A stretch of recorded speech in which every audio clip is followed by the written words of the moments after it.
Principal line of business clause, principal line of business. एक company के 10, 15, 20, 25 सैकड़ों तरह के बिजनेस हो सकते हैं, कोई मसला नहीं, but at the time of registration आप बताएं आपका मेन काम धंधा क्या होगा, आप अपना मेन बिजनेस बता रहे हैं। आप कहेंगे कि जी हमारा मेन काम होगा फर्नीचर बनाने का। अब जैसे गोरमे पता नहीं कितनी तरह के काम कर रही है, लेकिन उसका मेन काम है बेकरी का।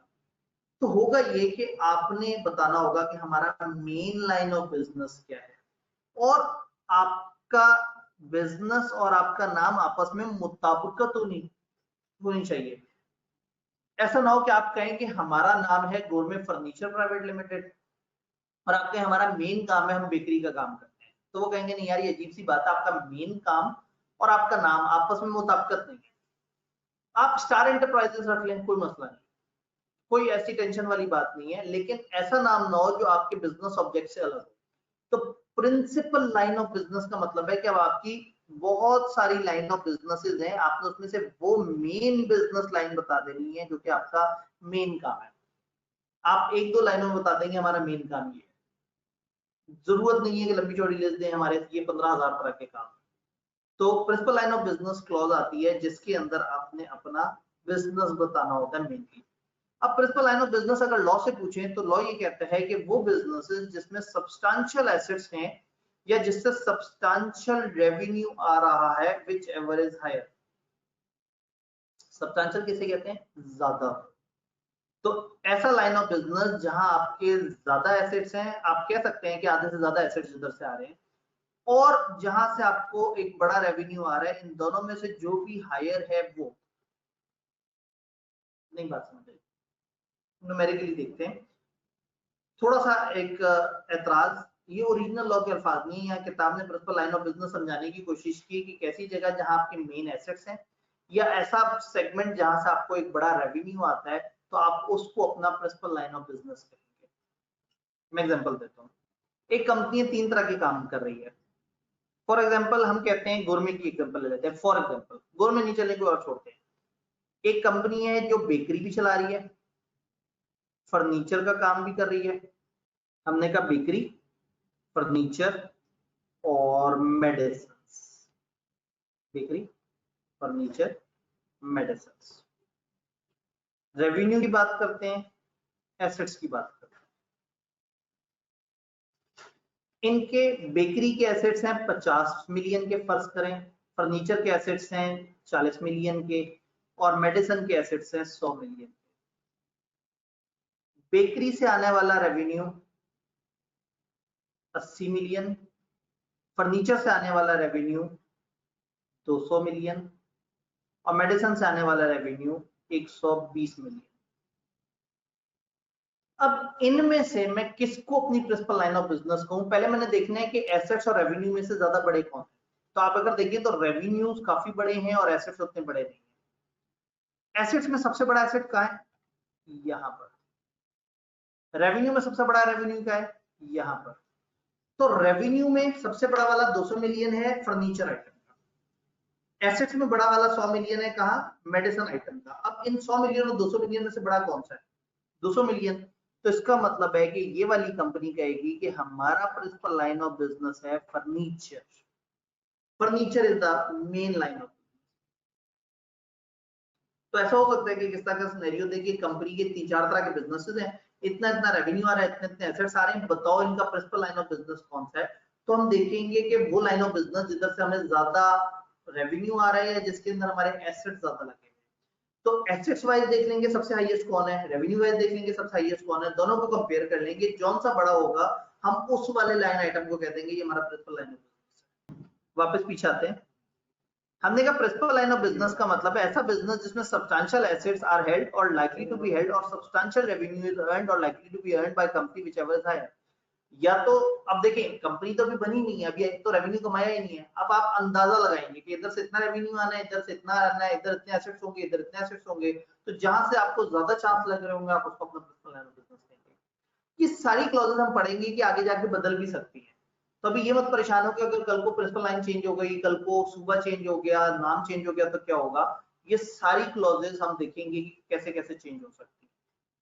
तो हमने ये कहा कि कंपनी कोई भी लॉफुल बिजनेस एक्टिविटी कर सकती है, लॉ ने मना नहीं किया। कोई भी लीगल काम आप करना चाह रहे हैं करें, आपको कोई नहीं रोकेगा। जो मर्जी एक्ट करें, जिस तरह के मर्जी ट्रांजैक्शंस करें, जहां आपको अपनी बिजनेस एक्टिविटी के लिए जो जायज काम सही लगता है आप कर सकते हैं, कोई मसला नहीं। लेकिन ऐसे बिजनेस में एंगेज नहीं होना जो प्रोहिबिटेड बाय एनी लॉ है। किसी लॉ ने अगर उस वक्त मना किया कि नहीं ये वाला काम मना है। अब देखिए पतंगों का बिजनेस, पतंगे बेचने का शायद मुनासिब सा बिजनेस लगता है, लेकिन अगर हम लाहौर की बात करें तो लाहौर में पाबंदी है, पतंगों का बिजनेस नहीं चलेगा, बेचनी नहीं है। तो उस वक्त जो लॉ एनफोर्स है, अगर उसने मना किया हो तो, अगर किसी भी और लॉ रूल रेगुलेशन ने मना किया हो तो आप मना हो जाएंगे। हाँ, लेकिन अगर किसी खास जगह पे कोई लाइसेंस, रजिस्ट्रेशन या परमिशन के साथ, आपको अप्रूवल के साथ अलाउड है तो ठीक है। तो इसका मतलब ये है कि प्रिंसिपल लाइन ऑफ बिजनेस होगी आपकी मेन लाइन ऑफ बिजनेस। और ये मेन लाइन ऑफ बिजनेस कैसे पता लगेगी? जहां आपके ज्यादा एसेट्स या ज्यादा रेवेन्यू होगा, जो दोनों में से हायर है। और कोई भी कंपनी कोई भी लीगल काम कर सकती है, लेकिन ऐसा कोई काम नहीं करना जो आपको लॉ ने मना किया हो या जिससे नुकसान हो रहा हो, तो वो आपको मना है। बाकी आप काम कर सकते हैं, कोई मसला। नीचे एक लाइन लिखी हुई है जो मैंने डिफरेंट कलर से लिखी है, और मैं नहीं चाहता कि आप इस पर ध्यान दें। मेरा बिल्कुल दिल नहीं करता कि ये पढ़ाई जाए, लेकिन चूंकि किताब में लिखी है और अगर मैं ना पढ़ाऊं तो आप लोग किताब देख देख के कहेंगे वो किताब में लिखा हुआ है सारा, तो पता नहीं क्या पढ़ा रहे हैं। जिस वक्त कंपनीज एक्ट 2017 आया था, जब आया उस वक्त कुछ पुरानी कंपनियां भी थी, कुछ कंपनियां 2017 से पीछे रजिस्टर हुई थी। पुराने दौर में वो ये होता था कि कंपनियां के जितने भी बिजनेस होते थे वो सारे लिस्ट डाउन कर देते थे, तो मेमोरेंडम में 50-50, 60-60 बिजनेस लिखे होते थे। तो अब जब नया कंपनीज एक्ट आया तो उन्होंने कहा जी नए लोग तो अपना एक प्रिंसिपल लाइन ऑफ बिजनेस बताएंगे, और जो पुरानी कंपनी है, एग्जिस्टिंग कंपनियां, पुरानी कंपनी, जो पुरानी कंपनी है जो 2017 से पीछे पीछे थी, may continue with their existing memorandum, वो अपने existing memorandum जो भी उसमें लिखा है उसके साथ चल सकते हैं। Their object clause be treated as principal line of business। पुराने जमाने में object clause होती थी, तो जो object clause में उनके जो लिखा हुआ है वो उनका principal line of business consider किया जाएगा। उसमें जो सबसे ऊपर पहला लाइन आइटम होता है ना, वो उनका बिजनेस कहलाता है। फॉर एग्जाम्पल उन्होंने कहा ये हमारे 50 काम होंगे, तो अब जब वो कंपनियां नए वाले लॉ में ऑटोमेटिकली आई तो हमने कहा जो आपका पहला वाला काम है ये आपका प्रिंसिपल बिजनेस बन जाए। हम क्या पढ़ रहे हैं? हम पढ़ रहे हैं मेमोरेंडम में क्या बातें लिखनी है, हम प्रैक्टिकल बातें पढ़ रहे हैं। कल को आपने कंपनी रजिस्टर करानी हो तो आपको बताओ कि हमने मेमोरेंडम में अपना नाम देना है, मेमोरेंडम में हमने अपना सूबा बताना है, मेमोरेंडम में हमने अपना मेन बिजनेस लाइन बतानी है कि ये हमारी मेन बिजनेस लाइन है, हम इसके मुताबिक चलते हैं। मेमोरेंडम की जब हम डिस्कशन कर रहे हैं तो एक अहम पॉइंट आता है, आप अपने प्रिंसिपल लाइन ऑफ बिजनेस बताते हैं, आप कहते हैं ये हमारा मकसद है, ये हमारा मेन काम है। वहां पे लॉ आपको याद कराता है कि मेमोरेंडम और आर्टिकल्स में लिखें या ना लिखें, borrowing powers to be part of memorandum, borrowing powers को मेमोरेंडम का हिस्सा तस्वुर किया जाएगा। फॉर एग्जांपल मैं जाता हूं हबीब बैंक के पास, मैं कहता हूं जी मेरी कंपनी को आपसे लोन चाहिए। वो कहते हैं अच्छा दिखाओ तुम्हारे मेमोरेंडम पे कहां लिखा है तुम लोग लोन ले सकते हो, तुम्हारे मकासद में कहां लिखा हुआ है। अब मेरे मकासद में लिखा है या नहीं लिखा, मेरे मेमोरेंडम में लिखा है या नहीं लिखा, मेरे आर्टिकल्स में लिखा है या नहीं लिखा, मेरा बुनियादी हक है, मेरी कंपनी का पैदाइशी हक है कि वो बोरो कर सकते। यानी वो कह रहे हैं कि memorandum and articles is deemed to include, समझा जाएगा कि इनके पास इंप्लाइड, ऐसा सब तस्वुर किया जाएगा कि इनके पास पावर है वो किसी भी किस्म के अरेंजमेंट में for loan, advances, finances, securities not based on interest. कई दफा क्या होता है इस्लामिक चीजें भी होती है, इस्लामिक लोन भी होते हैं जिसमें इंटरेस्ट वगैरह नहीं होता, तो ये किसी भी किस्म का लोन वगैरह लेना चाहें तो ले सकते हैं। आसान अल्फाज में अगर मैं ये जुमला मुश्किल हो रहा है तो मैं कह दूं any company can take loan of any kind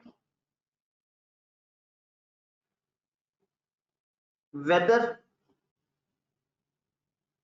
it's written in memorandum या आर्टिकल्स और नॉट।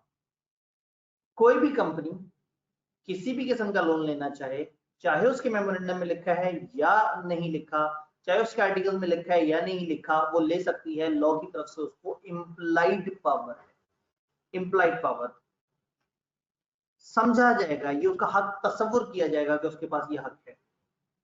तो अगर आपको ये जुमला मुश्किल लग रहा है तो आप मेरे लिखे हुए जुमले से इस्तेफादा हासिल कर सकते हैं।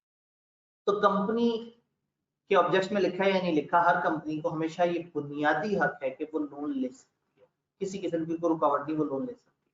ऑब्जेक्ट क्लॉज आ गया, personal line of business clause समझ आ गया, नेम आ गया, registered office, undertaking clause, undertaking वादा, हलफ। मेमोरेंडम में आप एक वादा लिखेंगे, क्या वादा लिखेंगे, बड़ा प्यारा जुमला है, इस जुमले का पता क्या मतलब है, मैं नहीं बताऊंगा। वो कह रहे हैं आपने एक वादा करना है, क्या वादा करना है, एज में बी स्पेसिफाइड, जो हम बता देंगे आपने वो वादा करना। तो ठीक है, जो वो बता देंगे जब बताएंगे हम लिखेंगे, मुझे क्या टेंशन। अब आई के पूछे बचाओ बताओ बच्चों क्या अंडरटेकिंग क्लॉज में लिखना है, तो आप कहेंगे आई के हम वो लिखेंगे जो हमें भी नहीं पता, वो बता देंगे। तो जब वो बताएंगे तो हम लिख देंगे, हमें भी कुछ नहीं पता। मैं आपको ज़बानी बता देता हूँ, इसमें ये वादा होता है कि मैं कोई लीगल काम नहीं करूंगा, मैं कोई बेईमानी नहीं करूंगा, मैं पाकिस्तान के अजीम तर मकासद के अगेंस्ट नहीं होगा। लेकिन हमने इसका कुछ नहीं करना, क्योंकि हमारे सिलेबस में नहीं लिखा हुआ कि ये वादा क्या है। हमारे सिलेबस में ये लिखा है कि जो एससीसीपी बता देगा आपने वो वादा यहाँ लिख लिया मेमोरेंडम। अब आ जाएगी लाइबिलिटी क्लॉज, आप अपनी लाइबिलिटी के बारे में बताएंगे कि हमारी लाइबिलिटी क्या होगी। अगर कंपनी लिमिटेड बाय शेयर है तो आप एक जुमला लिखेंगे, liability of members is limited. आपको अच्छी तरह से पता है कि अगर कंपनी की गारंटी लाइबिलिटी हो लिमिटेड, लिमिटेड बाय शेयर, तो आप लिख देते हैं हमारी लाइबिलिटी लिमिटेड हो। अगर अनलिमिटेड है तो आप इसका ऑपोजिट जुमला लिखेंगे, ऑपोजिट, उसको रिवर्स कर दें, liability of member is unlimited. आप देख रहे हैं मेमोरेंडम में मोटी मोटी एक एक दो दो लाइनों में सारी बात बता रहे हैं, liability is limited, liability is unlimited. अब शेयर कैपिटल वाली कंपनी में लाइबिलिटी कितनी लिमिटेड होती है, सबको पता है, जितना शेयर कैपिटल होता है उतना। अनलिमिटेड कंपनी में कितनी अनलिमिटेड होती है, सारी अनलिमिटेड होती है। प्रॉब्लम कहाँ आएगी, गारंटी लिमिटेड, कि गारंटी लिमिटेड में आप, तो गारंटी लिमिटेड में आप ये लिखेंगे तो सही कि हमारी लायबिलिटी लिमिटेड है, लेकिन कितनी लिमिटेड है आपको एक स्पेसिफिक पैरा ऐड करना पड़ेगा, एक पैराग्राफ लिखना पड़ेगा कि हम तमाम मेंबर्स इतनी इतनी अमाउंट के लिए पाबंद हैं, हम तमाम मेंबर्स इतनी इतनी अमाउंट दे रहे होंगे। आईकेपी कहता है कि आप एक स्पेसिफिक सेंटेंस लिखेंगे, और पहले ये लिखते थे कि वो स्पेसिफिक सेंटेंस सीए फाइनल में जाके आप पढ़ेंगे, तो आपने यहाँ कुछ नहीं लिखा। तो कंपनी लिमिटेड बाय गारंटी में आप एक जुमला लिखेंगे, liability of company is limited, और उसके बाद उस गारंटी को एक्सप्लेन करेंगे कि हमें से कौन कौन सा मेंबर कितनी कितनी गारंटी दे रहा है। वो क्या जुमला होगा, कैसे लिखा जाएगा, हमारे सिलेबस में नहीं है। तो हमारे सिलेबस में नहीं है तो हमें खुशी से भंगड़ डालना चाहिए, तैयारी करनी चाहिए। ये हमारी लायबिलिटी क्लॉज हो गई कि हम अपनी लायबिलिटी में बता रहे होंगे